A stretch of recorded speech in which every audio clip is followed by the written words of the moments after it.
Salve rapaziada, estamos aqui para mais um vídeo de react, dessa vez vai ser do canal Zona de Duelos. O Terry me deu aqui a oportunidade de estar reagindo ao conteúdo dele. Para quem não conhece, é um dos canais aqui na questão de entretenimento, na questão de informação, que tem um conteúdo excelente. E esse vídeo vai estar aqui na descrição, vão lá, se inscrevam no canal dele, digam que vieram através desse daqui que eu vou ficar muito feliz, beleza? Então a gente vai reagir a um vídeo aqui que... Por que o Yugi foi o único a completar o Exodia? É um vídeo que fala sobre um monstro até então, que eu vou estar aqui reagindo junto com vocês, beleza? Então, se você tem algum vídeo que queira que eu reaja, alguma coisa referente ao card game, seja duelo, seja uma decklist ou qualquer coisa, você pode estar entrando em contato comigo através do comentário aqui e também lá no Instagram, chama no direct que eu vou estar te respondendo, beleza? E também dá uma força para esse canal, curte, compartilha, se inscreve se não for inscrito, ajuda esse canal a crescer, que a gente vai estar chegando aí mais pessoas para estar reagindo a mais coisas e fazendo mais conteúdos para vocês, beleza? Então bora lá reagir, porque Yugi foi o único a completar o Exodia.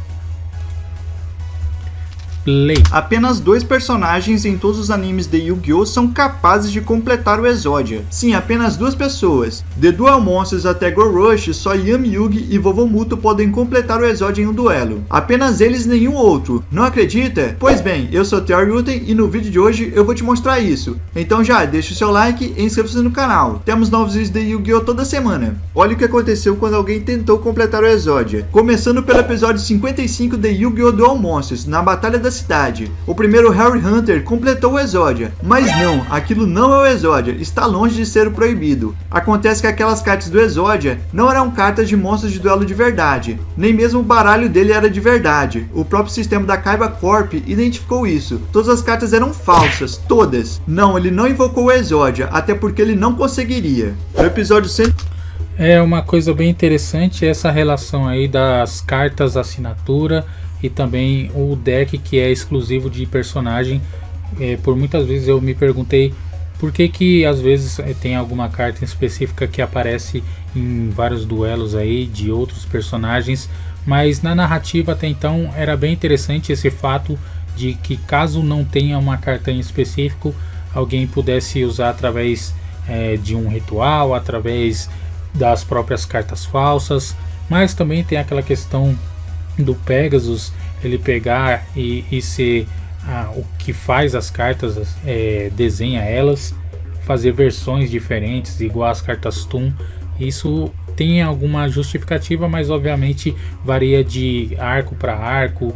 Nem toda vez dá pra gente respeitar essa questão de porque outro personagem está usando os deuses egípcios, as feras sagradas, dentre outros aí. Mas gostaria que aquele card só fosse daquele personagem.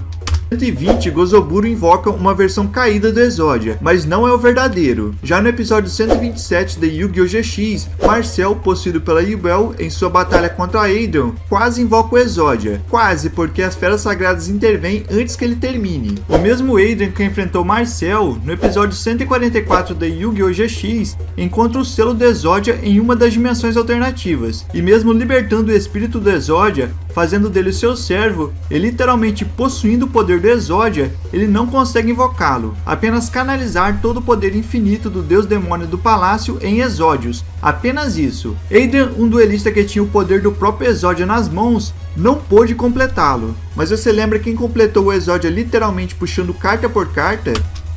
Então, que nem eu falei, a questão das feras sagradas foi todo um ritual. Teve o Kagemaru que fez uma artimanha toda para conseguir almas, poder para conseguir trazer à vida as feras sagradas. Aí depois que ele consegue ter todo esse trabalho de invocar as feras, ter as cartas, passa alguns episódios, qualquer um pode usar, qualquer um pode pegar, aí é complicado. Exatamente, Yami Yugi, no primeiro episódio do anime, sem nenhuma estratégia complexa, sem nenhum tipo de rodeio, apenas puxando e acreditando que as cartas iriam responder. Ele só precisou disso. Melhor ainda, de quem era o baralho que Yugi usava contra Kaiba? Solomon Muto, o único outro duelista realmente capaz de completar o Exodia. Isso mesmo, ele não tem o feito, mas ele é capaz. E por que ninguém mais além do Yugi conseguiu completar o Exodia? Mesmo com baralhos projetados para esse único objetivo, no anime e no mangá ninguém conseguiu completar o proibido. Porque só Yugi conseguiu completá-lo. Então, um fato curioso, trazendo para a realidade, você conseguir comprar 5 cartas do Exodia. Hoje, obviamente, tem questão de decks de combo que você consegue de uma forma mais fácil. Até a própria mecânica da Master Rule permite que você consiga, através de outras invocações, puxar muitas cartas e completar o Exodia. Mas antigamente era muito difícil de você realizar esse feito, até porque não tinha formas de você estar comprando todas as cartas. Você precisa povoar seu campo, se proteger, travar o jogo para que você consiga montar ele. E também hoje, mesmo tendo todos esses recursos, o feito de você comprar as 5 cartas, e não falo você ir comprando ao longo do duelo, na primeira mão você comprar 5 cartas é praticamente você ganhar na loteria. Óbvio que em simuladores você consegue fazer isso tranquilamente, mas na vida real, você cara a cara com o seu oponente, você comprar 5 cartas e ser as peças do Exodia é praticamente equiparado a você ganhar na loteria.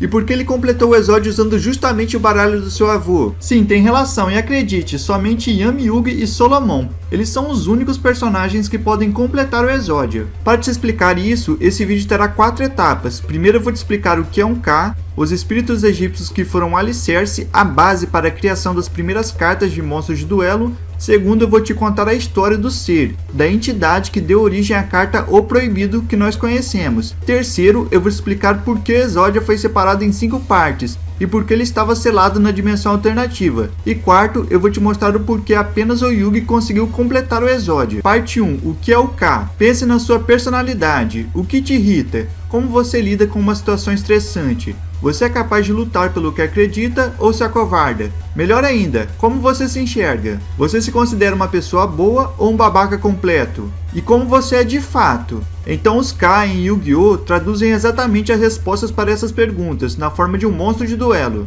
Os Ka são espíritos que refletem e projetam a natureza daqueles que os criam. Em outras palavras, eles refletem diretamente quem você é, não importa o quanto você tente disfarçar. Esse é o conceito original por trás de montar um baralho. Suas cartas seriam uma manifestação da sua personalidade. É engraçado de pensar nisso, que em vários decks que eu monto é basicamente isso, você colocar a sua personalidade nos decks. Então geralmente nem sempre vai respeitar o arquétipo original, você sempre vai colocar alguma coisa que é sua, ou seja, da sua personalidade, ou seja, da sua preferência, ou simplesmente aquela carta que você, independente do deck que seja, você coloca ela lá no meio, simplesmente para você jogar com ela. É bem bacana esse tipo de coisa.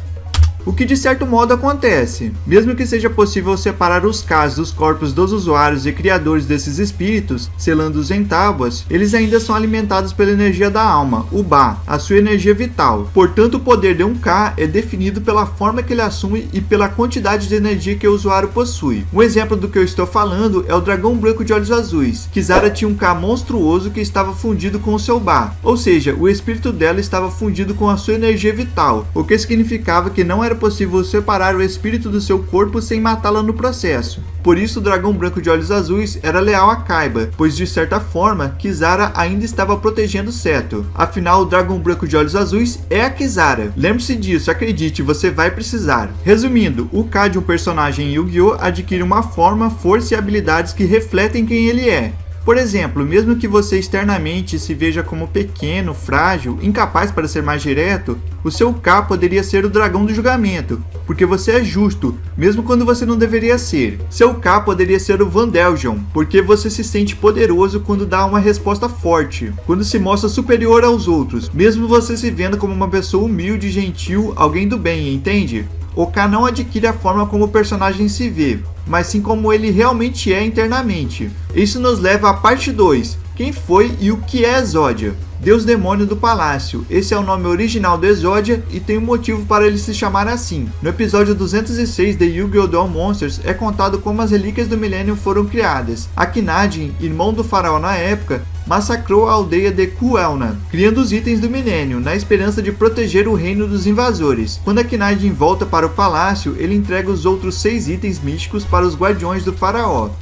É engraçado isso, que ele pegou o livro do milênio, também é um dos itens, aí fez um ritual, coletou um monte de almas. Eu não sei se eu tô relembrando aqui ou é um efeito Mandela, mas eu acho que é mais ou menos isso. Aí foi em uma cidade, recolheu todas as almas para pegar e fazer esses itens, e depois que ele fez esses itens, ninguém questionou, simplesmente todo mundo pegou e ficou por isso mesmo. Nunca abordaram essa questão aí da crueldade que foi para fazer esses itens do milênio, que invocam os seus Ks nas batalhas, bem em frente ao palácio. Exodia está nessa batalha, e o principal de tudo, ele é o K de Simon Murran, um dos guardiões do faraó, que viria a reencarnar como Solomon Muto, o vovozinho do Yugi. Foi nessa batalha que Exodia se tornou um ser lendário dentro do Egito, especialmente pela lenda que diz: Exodia derrotou 1000 soldados em uma única noite. Exatamente, o poderoso Exodia, que muito provavelmente você acredita que foi um deus ou coisa do tipo, foi na verdade o K de Simon Murran, o protetor do palácio, e a gente tem a confirmação definitiva disso no episódio 206 do anime, e no capítulo 52 do mangá de Yu-Gi-Oh! Millennium World. Durante a batalha contra Zork, Simon convoca o Exodia, que apesar de ser imortal, acaba sendo derrotado de uma forma muito específica pelo Zork, sendo dividido ao meio, a única forma de selar o poder do proibido. Porém, como estamos falando de um ser imortal, 3000 anos depois, Adrian Gecko encontra o espírito do Exodia selado em uma das dimensões alternativas, e realizando o ritual do Senhor Proibido Supremo para libertá-lo, ele se torna o mestre do Exodia. Sim, tudo indica que aquele espírito que Adrian encontrou é o mesmo Exodia criado por Simon. Mas para te explicar isso, eu preciso responder a uma outra pergunta. Parte 3. Por que Exodia foi dividido em 5 partes? A resposta é óbvia: precaução. Simon, de onde o K de Exodia se originou, sabia que seu espírito era poderoso demais para ficar com ele, e principalmente poderoso demais para morrer com ele. Fica implícito tanto no anime quanto no mangá que Simon separou o Exodia em 5 partes, já que era poder demais para uma pessoa só. Mas aqui tem uma diferença entre o anime e o mangá. No mangá, as tábuas do Exodia estavam em um templo, assim como os deuses egípcios, ao invés de estarem escondidos na frente do Palácio Real, como acontece no anime. Em ambas as mídias, ele ainda havia sido separado em 5 partes. Como garantia, Simon colocou um selo no Exodia, usando a chave do milênio para isso. Por esse motivo, ele precisa usar a chave do milênio para invocar o proibido, sendo que o próprio sacerdote não achava que usaria tamanho poder outra vez. E lembre-se, por mais que Zork tenha o destruído, Exodia é imortal. O próprio Simon diz isso, e nós vimos no episódio 144 de Yu-Gi-Oh! GX que ele não estava mentindo. Adrian encontrou o espírito de Exodia selado em uma caverna em uma das dimensões alternativas, e para libertá-lo, precisou sacrificar a energia de duelo de Echo, em outras palavras, o Ba de Echo, se tornando o mestre do proibido. A gente não pode cravar com 100% de certeza que esse Exodia selado na dimensão alternativa é o mesmo Exodia criado pelo K de Simon Murran. Porém, visto que, no episódio 141 de Yu-Gi-Oh! GX, a gente vê que existe até mesmo um templo para o Cyber Estilo, nas dimensões alternativas, praticamente idêntico ao que existe na dimensão real. Então não seria exagero a gente dizer que sim, aquele Exodia selado que Adrian encontrou é o mesmo Exodia separado e aprisionado pelo Simon. Então, é engraçado essa questão, voltando da batalha que ele teve com o Zork.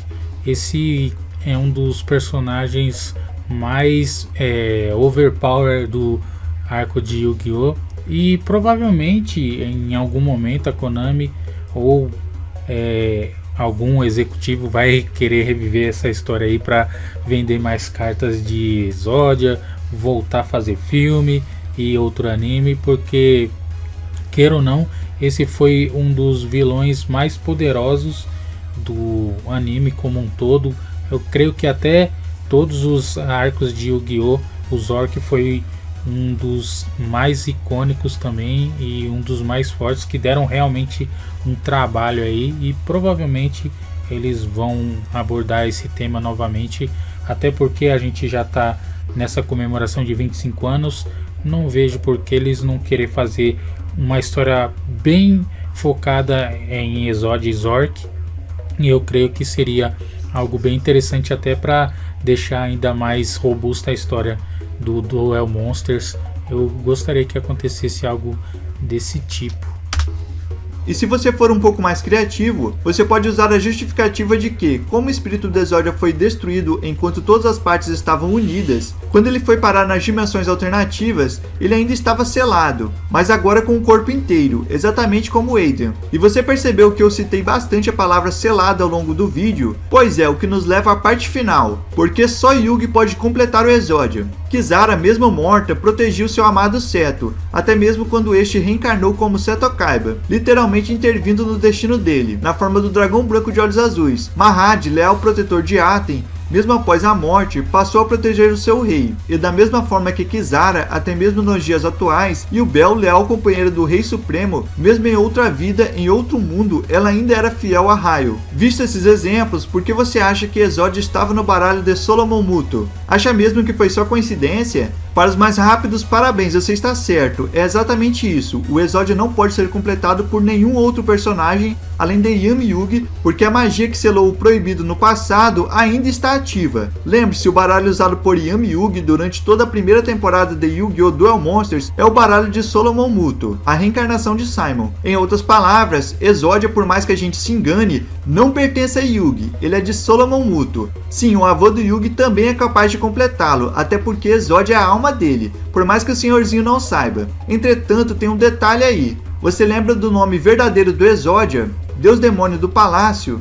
Esse título veio de duas ocasiões, da forma como ele defendeu o palácio contra os invasores e por uma luta contra Zork. Sabe por que Yami Yugi foi o único personagem no anime que conseguiu completar o Exodia? Porque o selo mágico que prende o proibido só permite que ele proteja apenas o faraó e ninguém mais, só ele. Da mesma forma que o dragão branco de olhos azuis estava destinado a pertencer apenas e exclusivamente a Kaiba, do mesmo modo que Yubel seria a guardiã do Rei Supremo, não importava o mundo que ele estivesse, assim como Mahad sempre será o leal guardião de Aten, no anime Exodia só se permitirá ser completado se for para defender o faraó. Pois é, não foi só protagonismo do Yugi não, muito menos uma trapaça, se bem que até mesmo as supostas trapaças dele não são trapaças coisa nenhuma, mas isso já é um assunto para outro vídeo. Mas e aí, gostou do vídeo? Não esqueça de deixar o seu like e se inscrever no canal ativando o sininho de notificações. Temos novos vídeos de Yu-Gi-Oh! Toda semana. Mas então é isso, meus amigos, eu vou ficando por aqui, até a próxima e